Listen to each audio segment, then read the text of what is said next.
ವರನಟ doctor Rajkumar ಅವರ ನೆನಪುಗಳು ಅಭಿಮಾನಿಗಳ ಮನಸ್ಸಿನಲ್ಲಿ ಇಂದಿಗೂ ಅಚ್ಚಳಿಯದೆ ಉಳಿದಿವೆ.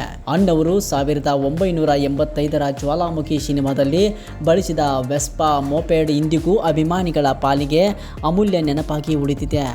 ಇದೀಗ ಆ ಐತಿಹಾಸಿಕ ವಾಹನದ ಮೇಲೆ ಹ್ಯಾಟ್ರಿಕ್ ಹೀರೋ ಶಿವರಾಜ್ಕುಮಾರ್ ಅವರ ಸಹಿ ಮೂಡಿದೆ. ಇದು ಸಾಮಾನ್ಯ ವೆಸ್ಪಾ ಮೋಪೆಡ್ ಅಲ್ಲ.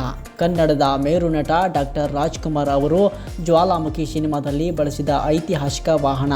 1985ರಲ್ಲಿ ಬಿಡುಗಡೆಯಾದ ಜ್ವಾಲಾಮುಖಿ ಚಿತ್ರದ ಚಿತ್ರೀಕರಣದ ವೇಳೆ ಇದೇ ಮಾದರಿಯ ವೆಸ್ಪಾ ಮೋಪೆಡ್ ಬೇಕಾಗಿದ್ದಾಗ ಅಣ್ಣವರ ಅಪ್ಪಟ ಅಭಿಮಾನಿ ಕುಮಾರೇಶ್ ಅವರ ಬಳಿ ಇದ್ದ ಈ ವಾಹನವನ್ನು ಬಳಸಲಾಗಿತ್ತು. ಅಣ್ಣವರ ಜೊತೆಗೆ ಒಡನಾಟ ಹೊಂದಿದ ಕುಮಾರೇಶ್ ಈ ವೆಸ್ಪಾವನ್ನು ತಮ್ಮ ಜೀವನದ ಅಮೂಲ್ಯ ನೆನಪಾಗಿ ಇಂದಿಗೂ ಸಂರಕ್ಷಿಸಿಕೊಂಡಿದ್ದರು. ಈಗ ಕುಮಾರೇಶ್ ಅವರ ಪುತ್ರ ಕೂಡ ಅದೇ ಅಭಿಮಾನದಿಂದ ಈ ವಾಹನವನ್ನು ಸುರಕ್ಷಿತವಾಗಿ ಕಾಪಾಡಿಕೊಂಡಿದ್ದು ಅಣ್ಣವರ ಬಳಸಿದ ಗಾಡಿ ಎಂಬ ಹೆಮ್ಮೆಯೊಂದಿಗೆ ಉಳಿಸಿಕೊಂಡಿದ್ದಾರೆ. ಅಷ್ಟೇ ಅಲ್ಲ, ಅಣ್ಣವರ ಅಭಿಮಾನಿಗಳಿಗೆ ಈ ವಾಹನವನ್ನು ನೋಡುವ ಹಾಗೂ ಬಳಸುವ ಅವಕಾಶವನ್ನು ನೀಡುತ್ತಿರುವುದು ವಿಶೇಷ.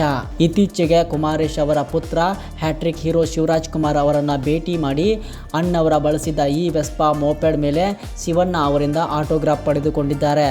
ಈ ಅಪರೂಪದ ಕ್ಷಣ ಇದೀಗ ಸಾಮಾಜಿಕ ಜಾಲತಾಣಗಳಲ್ಲಿ ವೈರಲ್ ಆಗಿದ್ದು ಅಣ್ಣವರ ಅಭಿಮಾನಿಗಳಲ್ಲಿ ಭಾವನಾತ್ಮಕ ಸಂಭ್ರಮ ಮೂಡಿಸಿದೆ.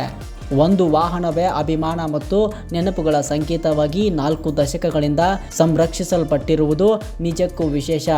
ಅಣ್ಣವರ ನೆನಪುಗಳನ್ನು ಜೀವಂತವಾಗಿಟ್ಟಿರುವ ಈ ವೆಸ್ಪಾ ಮೋಪೆಡ್ ಅಭಿಮಾನಿಗಳ ಪಾಲಿಗೆ ಸದಾ ಅಮೂಲ್ಯ ಸ್ಮರಣೆಯಾಗಿ ಉಳಿಯಲಿದೆ.